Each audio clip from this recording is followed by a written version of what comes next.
Le damos la bienvenida a una primera de esta serie de el Harvard Club Invita, en el cual el Harvard Club de Chile trata de preguntarle a algún experto o alguien de interés sobre algún tema de interés para Chile.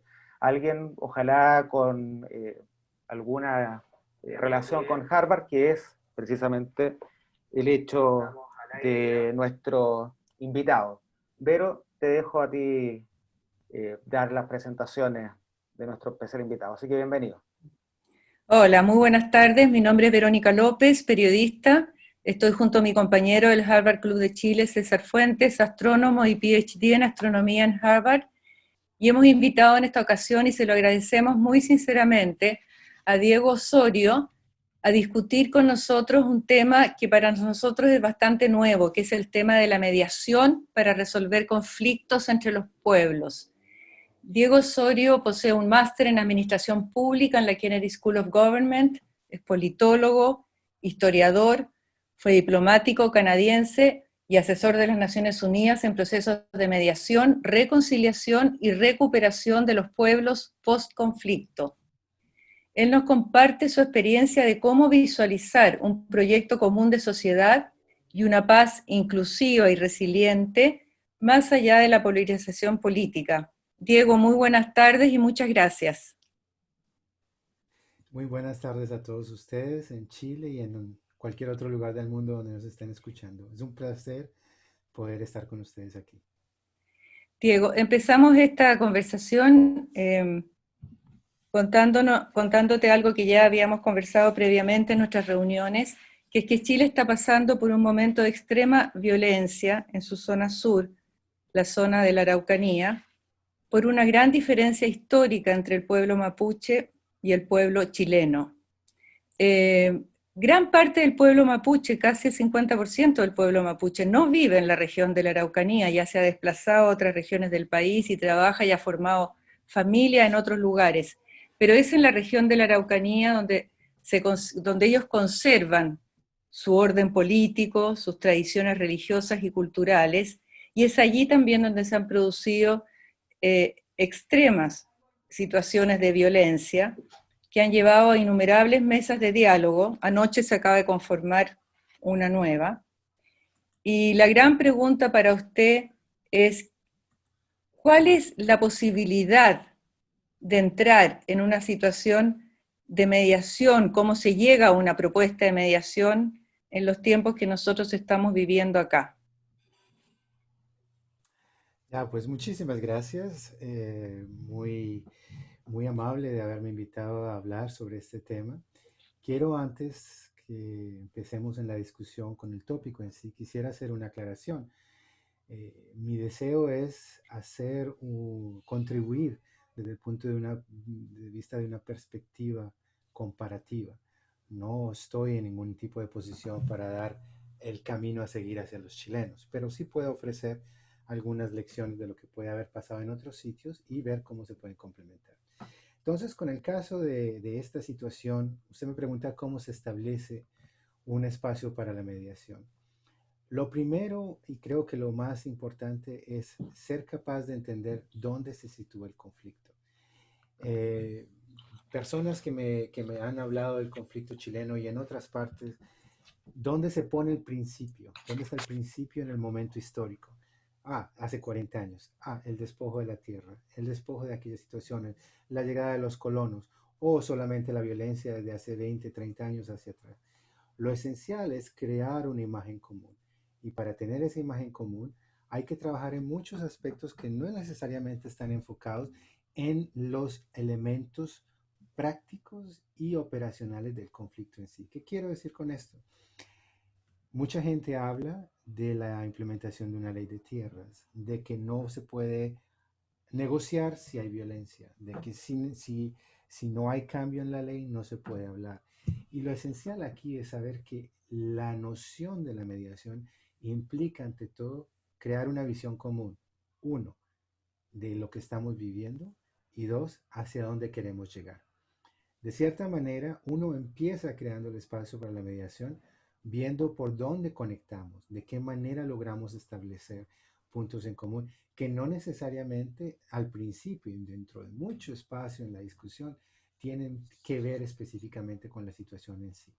Entonces, hay una herida histórica, social, hay quizás manejos históricos, políticos, ideológicos de mucho tiempo para atrás. Todos ellos contribuyen a lo que se está dando claramente como un proceso de calentamiento, un proceso de empeoramiento de la situación. De la frustración se está pasando a la violencia y esto es claramente un reflejo de muchos factores en sí. ¿Cómo se puede llegar a la mediación dentro de ese contexto? Hay que empezar viendo por dónde se pueden crear los puentes en común, que puede ser algo muy diferente de lo que se está viviendo en este momento. Es decir, hay cosas en común entre la gente de la Araucanía y los que están en el bando opuesto. En algún momento lo existen. Si dentro del contexto del conflicto en sí no lo hay, digamos, se polariza demasiado y se sabe, yo soy colono, yo tengo una visión ideológica, usted es mapuche, usted tiene otra. En otro contexto hay cosas en común y ahí es donde el diálogo, la cuestión social, el capital colectivo permite que esto se establezca. Entonces, yo diría, siempre hay un espacio de mediación. Lo importante es saber tomar el punto exacto de perspectiva en el tiempo, en la conceptualización del conflicto y en la conceptualización de lo que yo podría llamar, y que estoy verdaderamente citando a un gran maestro en la situación de conflicto, en cómo se imagina de manera moralmente, cómo se crea la imaginación moral de lo que puede ser un estado futuro de ausencia de conflicto. Es interesante porque en los múltiples lugares del mundo donde usted ha trabajado en estos procesos, que no son pocos, usted siempre ha comentado que hay ingredientes que van más allá de la política para establecer estos espacios de mediación. Y ha comentado que los temas culturales, que incluso llevar a las mesas de diálogos más allá de los políticos, o quizás ningún político, personajes como filósofos, antropólogos, ayudaría mucho, digamos, a empezar a crear las bases de una solución de conflicto posterior. Eh, ¿Nos puede contar un poquito más allá qué significa este gran aporte cultural en los temas de mediación, que nosotros solo hemos entendido, digamos, el conflicto desde el punto de vista político acá? Sí, gracias. Bueno, la cuestión es que la institucionalidad y los procesos administrativos solo tienen un espacio de acción limitado por lo que es el mandato. Entonces, cuando la gente pone mucha fe en que el conflicto se va a dirimir solamente sobre la base de lo que va a decir el gobierno, de lo que se va a lograr en los tribunales, de lo que se va a lograr a través de diálogos bastante, yo diría, cernidos por priorizaciones externas del punto de vista político o estructural, pues no hay mucho espacio para crear puentes en común. Cuando se habla de la cultura, cuando se habla de la visión general de lo que uno puede lograr es, bueno, ¿cómo podemos crear una visión conjunta donde todos podamos coincidir? Cómo se puede a través de la conexión a nivel de las narrativas, de la literatura, del arte, de las visiones sociales de lo que se quiere esperar, del deseo de que todos tenemos hijos y todos queremos un mejor futuro para ellos. ¿Cómo se puede tomar la integralidad de lo que es el ser humano, con sus esperanzas, con sus miedos, con sus frustraciones, y de ahí ver qué espacio hay donde todos tienen algo en común? Una cosa que a mí me ha marcado mucho y todas las veces que he estado en Chile es la belleza de la Araucanía, por ejemplo. Es una zona hermosísima y ahí existe una narrativa en ya de que todos la consideramos bella, así sea el que tiene la visión más cartesiana, pragmática de la explotación de recursos, a aquel que la tenga de manera más espiritual. Aunque no estén de acuerdo ni en el cómo ni en el ni en el por qué, se coincide de que hay algo ahí que hay que mantener, hay algo que es bonito. Entonces, en las cuestiones de conflicto siempre hay que triangular. Hay que decir, bueno, quizás yo no tengo una visión similar a la suya, pero coincidimos en que la Araucanía es bella y de ahí tenemos algo que conservar y algo que crear. Y por ahí se puede empezar. Y esto sería un espacio general. Lo otro también es la noción de, del orgullo de pertenecer a este país. Quizás la noción de nacionalidad, de ser chileno, no sea algo que esté al 100% concebido de la misma manera por aquellos que están en diferentes lados de este conflicto, pero un Chile para el futuro, un Chile para nuestros hijos, un Chile para aquellos que no han nacido, que es un elemento esencial en cualquier situación de conflicto y en una situación donde uno quiere crear un espacio de diálogo y de mediación. Saber que uno tiene que reducir el conflicto, no solamente para lo que uno va a lograr, sea resarcimiento, sea retribución, sino lo que uno va a crear para aquellos que no han nacido. Porque una cosa que es esencial en cualquier proceso de paz o de resolución de conflictos es que aquellos que han sido parte de él pueden llegar a vivir dentro de un cambio de tolerancia, dentro de una aceptación del otro, pero aquellos que disfrutan el espacio verdaderamente de ausencia de conflicto son aquellos que lo viven después. Uno acaba con algo hoy para que las generaciones futuras lo puedan disfrutar. Y esto aplica tanto como al conflicto como a la belleza de la Araucanía. Y el mundo, y estas mesas de diálogo que son fundamentalmente políticas,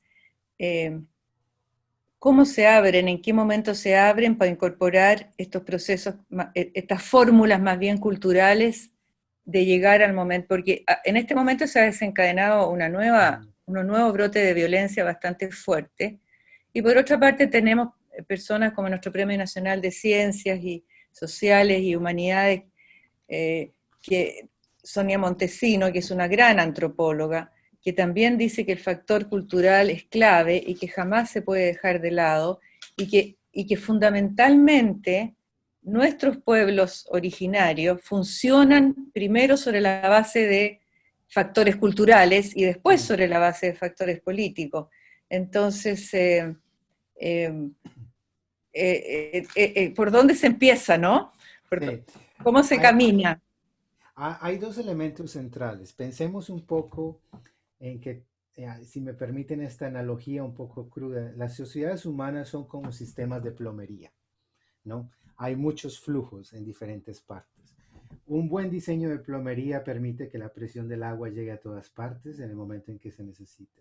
Un mal diseño de plomería crea bloqueos, fugas, problemas.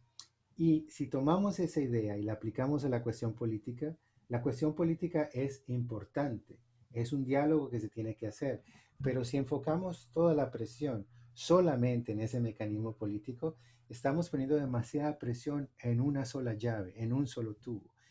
Cualquier persona que trabaja en cuestiones de presión le va a decir que lo importante para que haya más flujo, para que haya más conexión, es reducir la presión en ese solo punto. Entonces, que exista el diálogo político, pero que se nutra también de otros tipos de diálogos y de discusiones en diferentes lados. Que se haga a través de las discusiones entre grupos que tengan intereses, yo diría, tangencialmente relacionados. ¿Qué quiere decir? La visión de la naturaleza, la visión de la conservación, la visión histórica, la visión de cómo queremos crear un mejor Chile. Ese sería un elemento. Ya por ahí usted empieza a crear muchas permutaciones de diferentes espacios donde se puede establecer el puente entre dos diferentes lados. Ya esa es una parte. La segunda parte es que hay que entender también que dentro de todo diálogo, el objetivo de un diálogo es crear una visión común, no es convencer al otro, no es una negociación. Entonces, para empezar a tener el diálogo hay que encargarse de que el mensaje enviado sea más o menos parecido al mensaje recibido. Y para que esa discusión se establezca, hay que ser capaz de lograr que las dos partes del diálogo o las dos partes de la negociación o las dos partes de la mediación o las varias partes de la mediación se reconozcan entre sí. Una cosa esencial dentro de todo esto es lograr que las partes reconozcan al otro. No que le acepten el punto de vista, pero que lo reconozcan como interlocutor. Ya de ahí se establece una especie de noción de igualdad en la comunicación. Yo no estoy de acuerdo contigo, tú no estás de acuerdo conmigo, pero podemos tener un intercambio. Entonces, primero, reducir la presión con respecto a solo un punto de discusión, alargarlo y expandirlo para que haya más intercambios, más discusiones. Sepamos, por ejemplo, que en procesos políticos como Liberia o en cuestiones en Colombia o en muchas otras partes del mundo, el principio del flujo, el desbloqueo del sistema de tuberías, no se dio por el punto político, se dio por un encuentro de mujeres, un encuentro de víctimas, un encuentro de personas artísticas o personas literarias que tenían un cierto interés común. Se establecen esos canales y de ahí se va creando un tejido común. Lo ideal es lograr que las diferentes partes puedan trabajar juntas para empezar a crear una visión común. Hay algo que usted dice que es muy interesante también, que muchas veces los pueblos hablan de mi conflicto, como que fuera el único conflicto del mundo, y que no se puede, digamos, una solución que ha funcionado en otra parte, hacer copy-paste y ponerla, digamos, en el país de uno. Pequeño paréntesis, César, dicen que falta volumen en YouTube y en Facebook. No sé si eso nosotros lo podríamos ver Estamos como... trabajando en eso en este Ah, momento. estupendo. En todo caso, para todos los que están oyendo, si se pierden alguna parte, esto va a ser subido bien grabado como posteridad. Así que Estupendo, gracias. Entonces, le comentaba a Diego este tema de mi conflicto, de que no es el único y que además son de largo plazo, o sea, que lo que uno logra en una etapa como esta, quizá sean otras generaciones posteriores las que finalmente lo vivan. Sí, sí. Una cosa muy importante ahí es que todos tenemos, o sea, la primera persona que vemos en el espejo, cuando nos miramos al espejo, somos nosotros mismos. Y eso es un elemento esencial de cómo construimos la realidad alrededor de nosotros. Pero al mismo tiempo, esto como un pequeño ejemplo de lo que es la situación con respecto a cualquier conflicto, tenemos la tendencia a decir, nuestro conflicto es único, nuestras situaciones son particulares, no aquello que se dio en Bosnia o aquello que se dio en África no se aplica a lo que tenemos aquí. Y no, nunca es exactamente lo mismo. Cada situación es un universo, pero es esencial entender que cada conflicto refleja mecánicas y dinámicas humanas que tienen mucho en común con el resto de la humanidad desde el principio de los tiempos. O sea, de cierta manera estamos peleando con variaciones más tecnológicas o menos tecnológicas, más o menos por las mismas razones desde el principio de la edad de piedra. Entonces, eso quiere decir que nosotros tenemos que ser capaces de entender que aunque nuestro conflicto sea único en términos de su evolución histórica, social, económica, saber que no es diferente al 100% del resto de lo que ha experimentado la humanidad, abre el espacio a que podamos capturar experiencias de otras partes. Saber qué funcionó aquí, saber qué funcionó allá, saber que algo de los irlandeses se puede aplicar en el conflicto chileno, saber que algo de lo que se pasó en Colombia podría de cierta manera adaptarse a lo que se hizo acá. Y eso no solamente es importante desde el punto de vista técnico de la implementación de una solución, sino también desde el punto de vista conceptual. Porque si uno cree que está diseñando algo desde cero, pues no se abre el espacio para la co-creación colectiva. Mientras tanto, si estamos diciendo, estamos sentados sobre el espacio de una evolución histórica de mucha gente, ¿qué podemos aprender los que ya han pasado por acá? Nos abre el espacio a que tengamos muchas más posibilidades de discusión. El hecho es, yo no soy chileno, no soy mapuche, no soy descendiente de colonos, pero creo que lo que estoy diciendo aquí no es totalmente un despropósito con lo que se podría aplicar en la situación chilena. ¿Por qué? Porque hay un elemento de comparación. Eso es una posibilidad.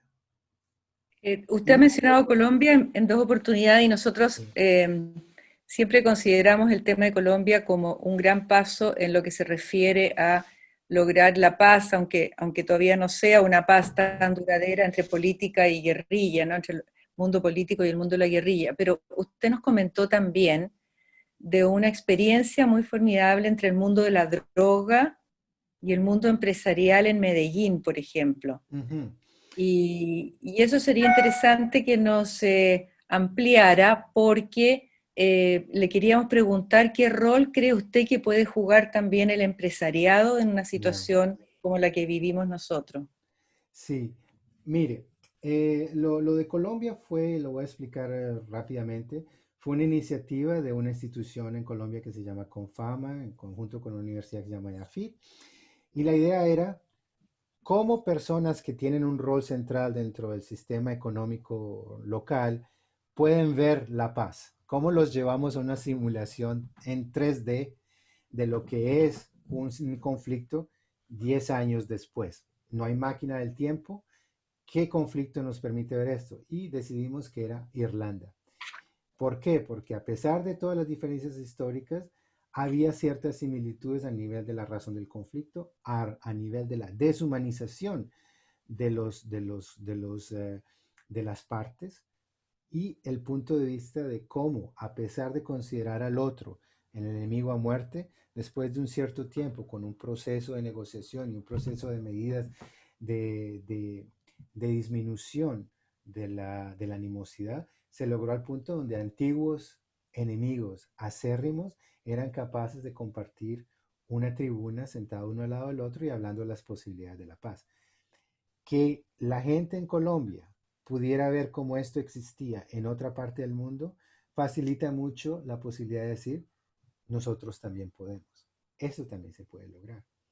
Y eso ya cambia la perspectiva central de cómo estas personas pueden jugar un rol. Porque si uno cree que tiene que cambiar el mundo y que no hay manera y que todo queda hacia arriba, pues está bastante complejo. Pero en el momento en que uno ya tiene un punto de partida o un punto de referencia, sí se puede, es una frase central en la esencia de cualquier cambio humano. Y con respecto a lo que usted me pregunta de los empresarios o de las personas dentro del sistema económico, yo diría lo siguiente, una cosa que es muy interesante es que si yo tengo buenos estímulos para enfocarme en una acción, generalmente uno logra encontrar una solución. Y esto el sistema capitalista lo prueba, porque desde el momento en que haya ganancias siempre hay innovación y hay deseo. No será el mejor sistema del mundo, pero ciertamente sí es un sistema que acelera la iniciativa individual. Podremos tener cambios en el futuro, eso será otra cosa para otra discusión. Pero entonces, ¿qué pasa con esto?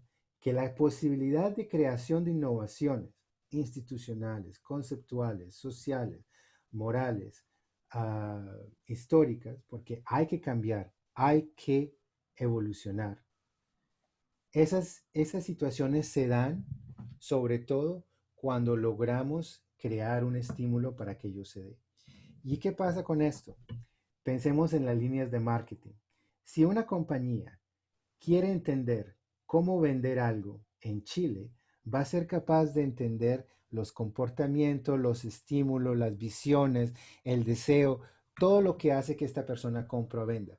Es decir, se crea una foto muy precisa del cliente, de entender cómo esta otra persona funciona.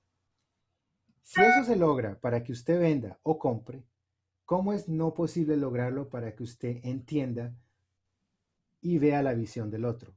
También es posible. Es solamente cuestión de adoptar los mecanismos necesarios. Entonces, con respecto a los empresarios, ellos han tenido muchos de esos elementos de innovación que se pueden transponer a la solución de conflicto. Por ejemplo, nada mejor que la línea logística de Coca-Cola para llevar la botella de Coca-Cola a lo más recóndito de la geografía nacional. Esa idea de pensar de cierta manera también se puede aplicar a cómo lograr ciertos cambios en la distribución de las instituciones, cómo lograr que las personas de ciertas partes tengan una presencia más anclada dentro de la comunidad local, dentro de lo que es la sociedad. Son cuestiones de entender cómo aquellos que tienen capacidades técnicas las pueden utilizar para la paz. Lo tercero y lo más importante es que a no ser que tengamos un cambio radical en la sociedad, todo al final cuesta, todo al final tiene una necesidad de recursos y esto se hace mucho con el apoyo de aquellos que trabajan en el sector económico. ¿Por qué? Porque la paz es estabilidad.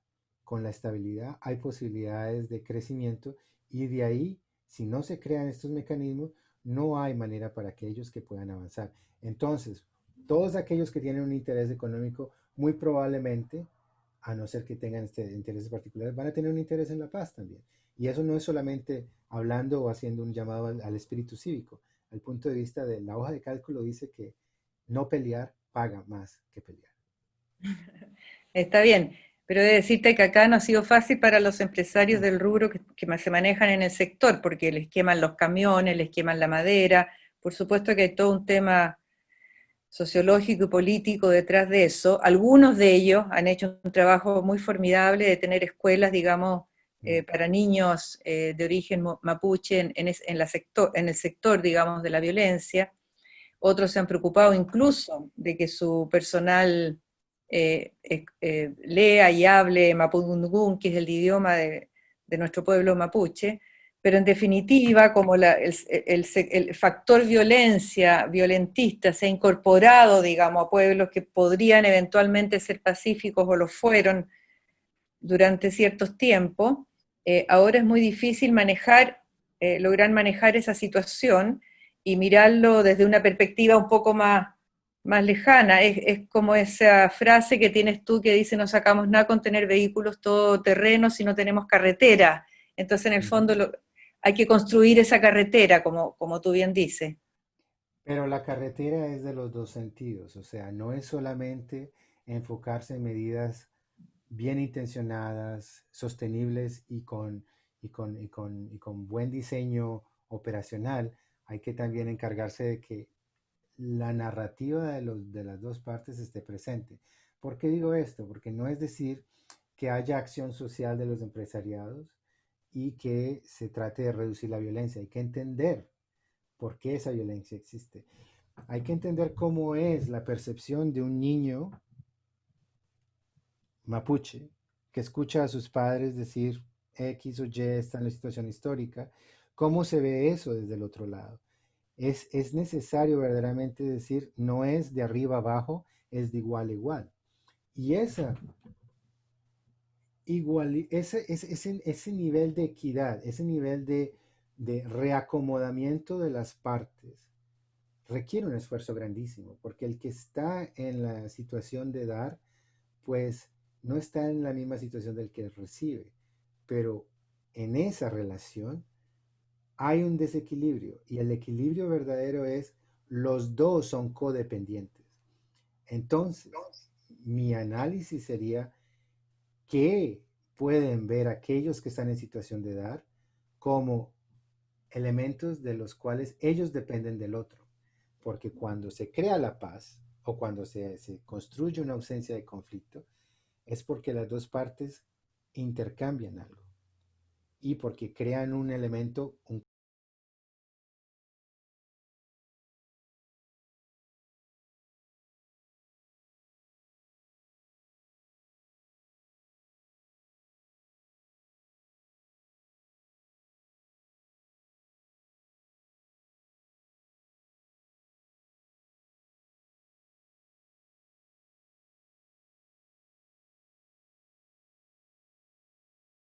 de sentirse escuchado y de ser visible al otro.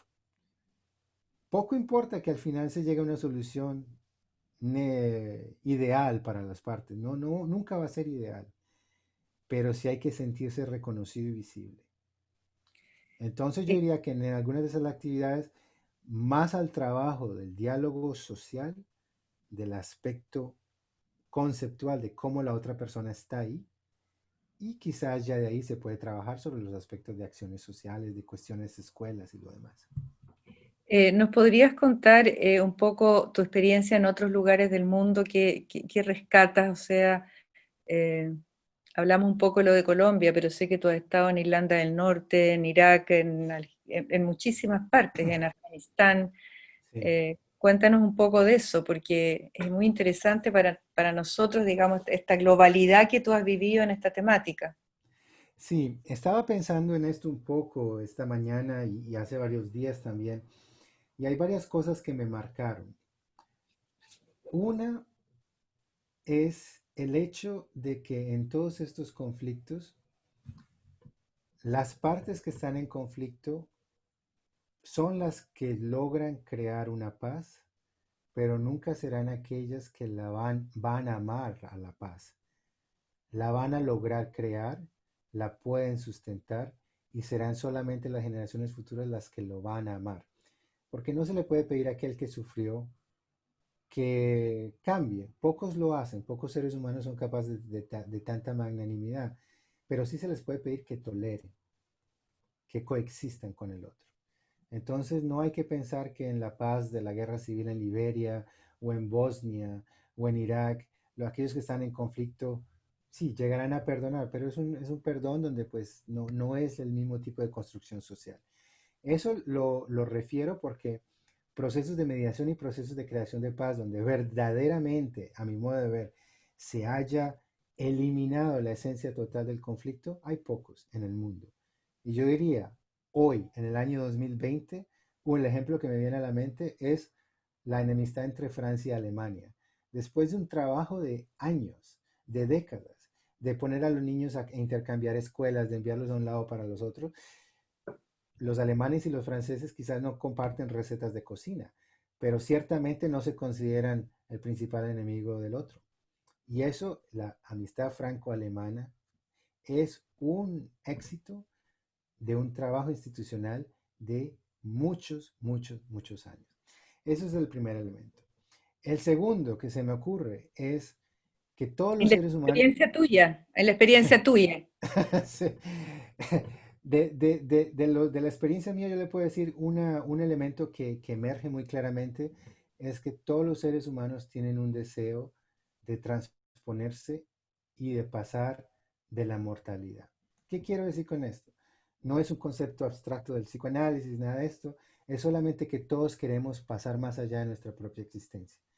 Entonces, en un momento dado todos queremos tener legado. Todos queremos dejar algo que refleje lo que somos nosotros. Y ese elemento ha sido esencial en diferentes conflictos, en Irak, en situaciones en Afganistán, yo las he visto. Aquel guerrero empedernido que no quería entender razones, en un momento dado ve a sus nietos o ve su vida o mira para atrás o ya dice, ya estoy cansado de esto.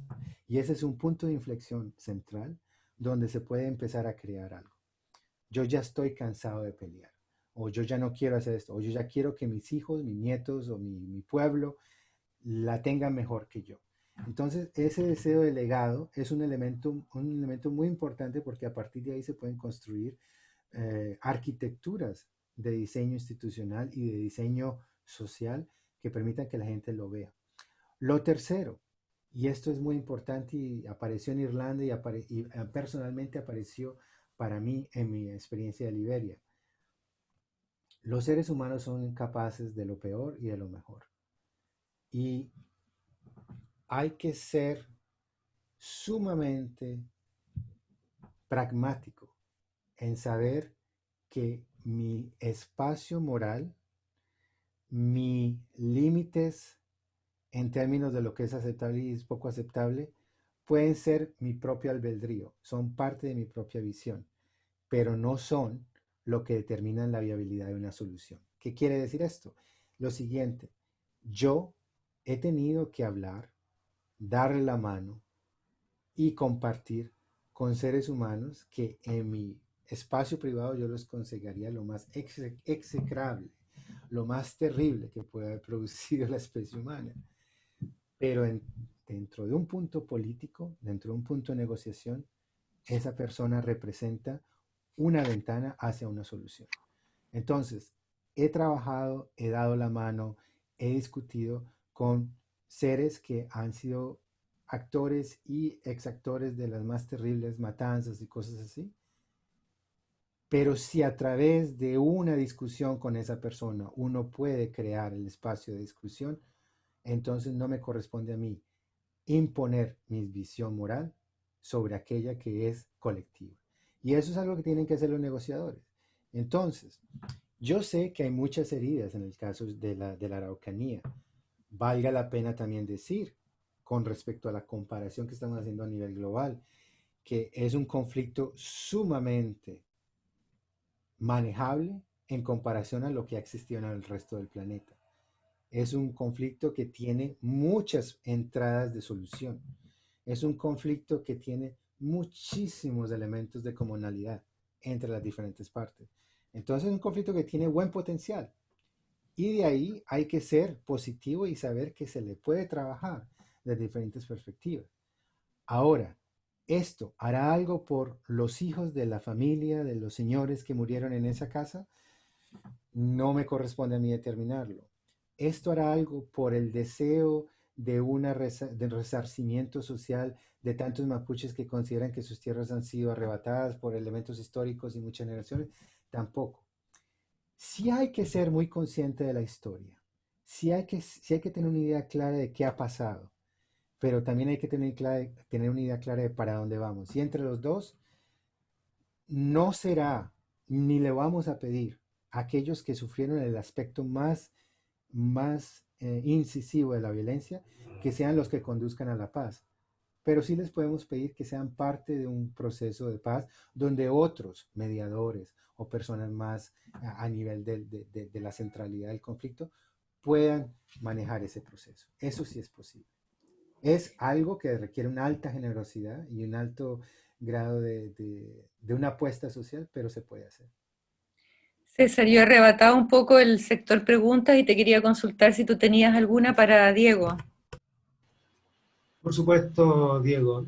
Muy interesante. Mi pregunta es, tomado de alguno de los streams de preguntas, ¿cuál sería el, un, cuál sería la mejor recomendación, o si hubiera una recomendación de cómo acercarse a hacer dos partes conversar cuando esas dos partes no están tan bien definidas? Están bien definidas. No, no, bueno, la pregunta es cómo partes definiendo las partes cuando tú le preguntas a alguien la visión de ciertos grupos difiere en cuál es el problema. Sí, mira, una cosa que yo he visto mucho en estaba observando situaciones con respecto a este conflicto, es que, am, bueno, es una frase de cajón, pero que hay hasta cierto punto un diálogo de sordos, ¿no? De que no se está escuchando la narrativa del otro. Y no es tanto de poner la fe en determinar quiénes son los que tienen que hablar a nombre de quién, sino saber qué parte del diálogo me corresponde a mí. Porque algo esencial es que el hecho de que estemos teniendo esta discusión quiere decir que esto nos importa a nosotros tres y a toda la audiencia. Y de todos los que estamos en esta discusión, muchos tenemos algo que hacer con respecto al diálogo en la Araucanía. Podemos trabajar a nivel de actividades de acercamiento, porque la cuestión es que más que definir las partes como lo que se haría en un aspecto de negociación política precisa, aquí lo que tenemos que crear es un clima de intercambio y de predisposición a un sistema de mediación. Entonces, si existe la Asociación de Observadores de Aves de la Araucanía, si existe la Asociación de, de Caminadores de la Naturaleza o aquellos que se preocupan del cambio climático, por muy extraño o por parcialmente alejado que puedan parecer estas instituciones, son parte de la sociedad civil. El capital social es algo que se puede medir y es una buena analogía con un textil. Mientras más apretado, más resiste, ¿ya? Y mientras más enlaces entre diferentes actores se creen, más sociedad civil hay para trabajar el conflicto. Entonces, no es a esperar que haya dos lazos que conecten, un grupo de representantes, sino crear muchos lazos. En la ciudad de Tetemulco hay, por ejemplo, una organización de agricultores y de mujeres agricultoras que querían hacer una especie de seguimiento del conflicto. Es sesgado, tienen su visión. También hay agrupaciones de mujeres mapuches que quieren trabajar con el conflicto. Hay puntos en común que no tengan que ver con ello, se puede trabajar. ¿Cómo podemos crear un diálogo? ¿Cómo podemos irnos allá a hablar? Volvamos a la experiencia alemana y francesa. No se construyó solamente con el mercado del carbón. ni con la Comunidad Europea, grandes instituciones y grandes elementos políticos. Intercambios estudiantiles, televisión en común, películas cofinanciadas, teatro de un lado para otro, intercambios entre las personas, paseos en bicicleta. Poco a poco la gente se dio cuenta que el otro lado no era un montón de locos monstruos, sino que era gente igual a nosotros. La cantidad de parejas que salen de ese tipo de situaciones muestra también hasta qué punto se logra disminuir la noción del otro como un ente extraño y absorber al otro como un factor común. Y eso es importantísimo. Entonces, todo aquel que quiera hacer algo en la situación de la Araucanía, y repito, de un conflicto que es sumamente manejable, sumamente con alto potencial de solución, es implíquense, vamos y hablemos con el otro lado. Si me dicen, no, en este momento ya no hay espacio para diálogo, sí lo hay, siempre lo hay. Y uno puede empezar, por ejemplo, con una metodología como la de mi amigo Alfredo Zamudio, que representa un centro en Noruega que se llama el Centro Nansen. Uno empieza haciendo preguntas. Aquellos que conocen el cálculo saben que el que inventó el cálculo empezó haciendo sumas y restas de a poquitos. Y eso es lo que uno empieza a cortar diferentes tajaditas del conflicto poco a poco, al momento en que uno llega a establecer un punto en común. Entonces, uno empieza preguntándole al otro, ¿por qué me hiciste esto? ¿Qué hiciste tú? ¿Por qué querías hacerme daño? Y la otra persona responde, cuando ya hay ese intercambio, ya hay un espacio. Eso se puede lograr. Bueno, es muy interesante esa visión de cómo acercar los puntos en conflicto, porque es muy difícil, digamos, acá incluir otros factores. Por ejemplo, anoche se armó una nueva mesa de diálogo. Esta es nueva, hay bastante esperanza puesta en esta, y fue a raíz de que las otras de alguna manera no han resultado o han quedado ahí como varadas, y ahora son los representantes mapuches los que están entregando 12 puntos muy concretos al gobierno. Seguimos hablando, lamentablemente, que esto está como en un tenor político, Sí. pero si esta nueva mesa, que la maneja incluso una nueva ministra, incluyera estos aspectos que tú has estado comentando acá, en la resolución o en el análisis de los 12 puntos presentados, podría darse una visión bastante más distinta de cómo llegar después con alguna respuesta al sector que las está presentando. Claro que sí, y déjeme decirle que de cierta manera en algunos momentos hay que tener una noción muy clara de lo que es las escalas de los factores que están incluidos en este conflicto. Quiero decir lo siguiente, un ejemplo de mi vida con Naciones Unidas. Una persona en Indonesia con mucho poder fue vejada por unos contratistas en el sentido de que fueron irrespetuosos de esta persona. Esta persona tenía el poder de determinar qué avión aterrizaba, qué avión no aterrizaba en un aeropuerto estratégico para la resolución de la situación en Indonesia con respecto al tsunami del 2015, del 2005, disculpe. Entonces, a mí me tocó negociar con esta persona y pasé 9 horas hablando con esta señora, y de las 9 horas le puedo decir que fueron 8 horas y 45 minutos hablando y escuchándola de por qué ella se sentía vejada, por qué a este señor le habían faltado respeto, su vida, qué ha hecho ella en su vida. Era escuchar, dejar que fluyera, dejar que esta persona construyera una realidad en la cual ella podía ganar el espacio de su dignidad restituida. Fueron en los últimos 15 minutos que le dije a la señora, y que ella logró entender que había empatía de mi parte. ¿Y qué hacemos con los aviones? Y me dijo, tranquilo, que puedan aterrizar. Lo que quiere decir este ejemplo es que estas mesas, muy buenas, tienen los puntos que han presentado la comunidad mapuche, trabajan en el aspecto político, pero no le pongan la presión a las mesas como que van a solucionar en 10, 15, 20 horas o 3 días o 4 semanas de discusión lo que es un conflicto interno que está en la sangre y que está en la médula y en la memoria interna de mucha gente por generaciones. es una presión. Volvemos al ejemplo de la plomería. Es una presión de agua. Hay que dejar que salga, que fluya y después se recanaliza. Entonces, ese ejemplo de apertura que se da con las proposiciones se debe tomar en cuenta, pero hay que trabajar con una estrategia social de acercamiento y de, yo diría en cierto caso, aunque quizás muchas personas no pueden estar de acuerdo, de creación, sino de un pasado común, que puede ser bastante polémico en el momento, al menos de una idea de futuro común. Y puede sonar muy New Age, pero no, no lo es. Futuro común es, de cierta manera, cómo se puede aprender de la situación de la expulsión de los granjeros blancos en Zimbabue o en África del Sur. Cómo se puede aprender de la situación que hemos tenido nosotros en Canadá. ¿Eh? Canadá en este momento fue un país que cometió muchos errores en un momento de su historia con respecto a sus pueblos originarios. Pero primero se reconoce, segundo se pide disculpas y tercero vamos a construirlo. Y será un trabajo de muchas generaciones y las heridas son permanentes y son grandísimas. Pero al menos hay que tener ganas de trabajarle para poder cambiarlo.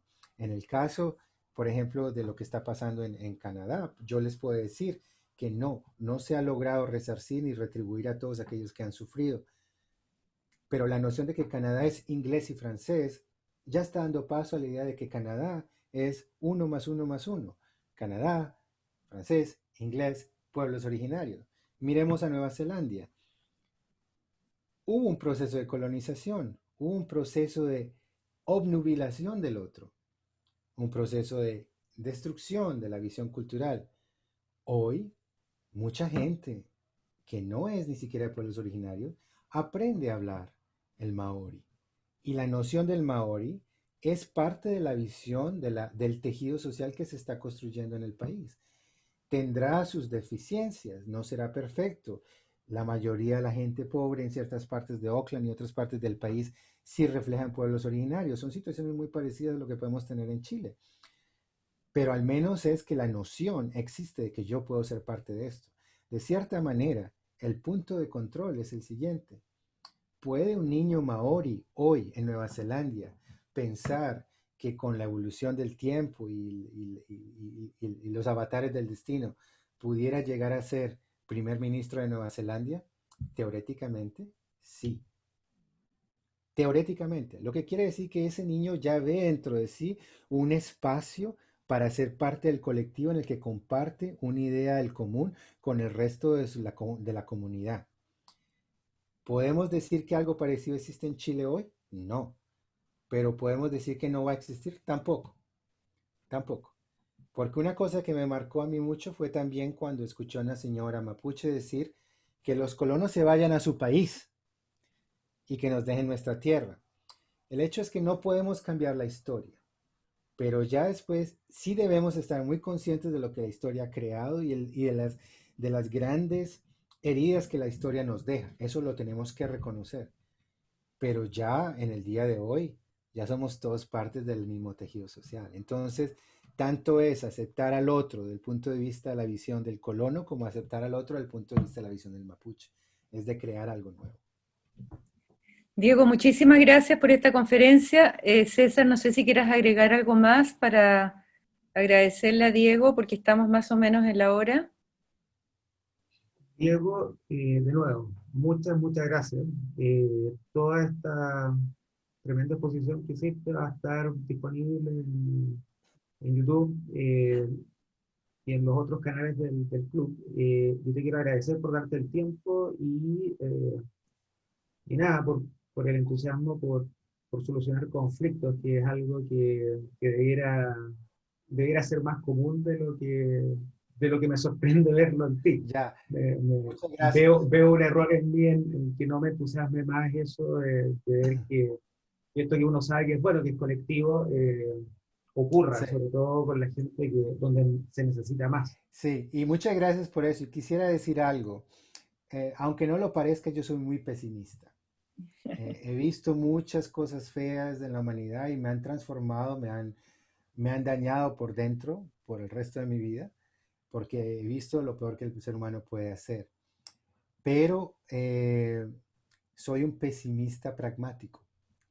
Y en el caso de Chile, yo no he visto un conflicto tan posible de solución y tan positivo en términos relativos como el que tienen ustedes. Tienen todo, tienen el deseo, tienen las ganas, tienen un bello país, tienen un objetivo de construir algo.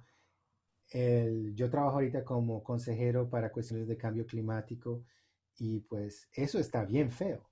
Entonces, en comparación con lo que ustedes tienen entre las manos, no es solamente cuestión de pensar que cómo le vamos a encontrar la, es que lo tiene, está muy claro, es posible, se puede lograr. Váyanse a dormir con una sonrisa en la cara porque esto se puede cambiar. Muchas gracias, Diego, nos has levantado el espíritu y transmitiremos ese espíritu tuyo a las instancias que corresponda acá, que son muchas y muy variadas. Mil gracias. Adiós. Muchas gracias, hasta luego.